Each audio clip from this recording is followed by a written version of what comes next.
Hi, I'm Brooke Wallace, filling in for Max Brantley with your Arkansas Times news headline updates for Thursday, August the 1st.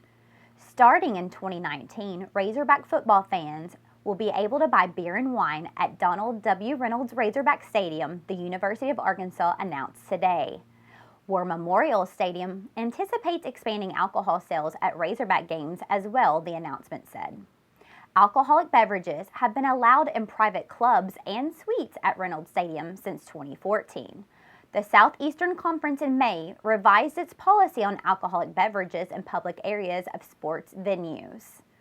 The beer and wine will be sold at stations and not at the seats. IDs must be shown and sales will be limited to 2 servings per person per trip to the vendor.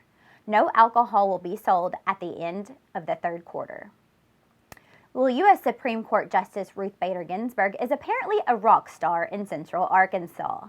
After tickets for her free September 3rd lecture at the Jack Stevens Center on the campus of UA Little Rock were claimed within minutes of the Clinton School of Public Service and the Clinton Foundation announcing it, those organizations said today that Ginsburg will now deliver her lecture at the larger Verizon Arena in North Little Rock.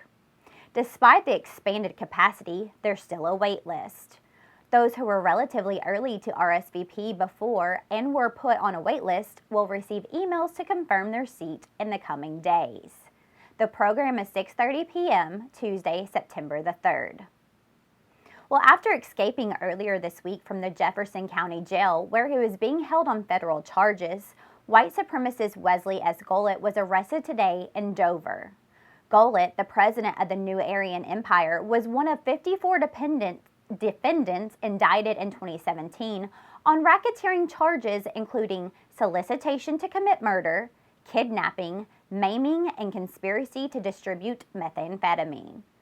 Another federal inmate, Christopher Sanderson, 34, also escaped and remains at large. The Arkansas Supreme Court has denied Pulaski County Circuit Judge Judge Griffins' motion that the court's justices disqualify themselves in hearing Griffin's petition to again be allowed to hear cases involving the death penalty. If the court's justices had agreed to disqualify themselves, Governor Hutchinson would have appointed a full slate of special justices. Justice Joe Hart would have granted the motion.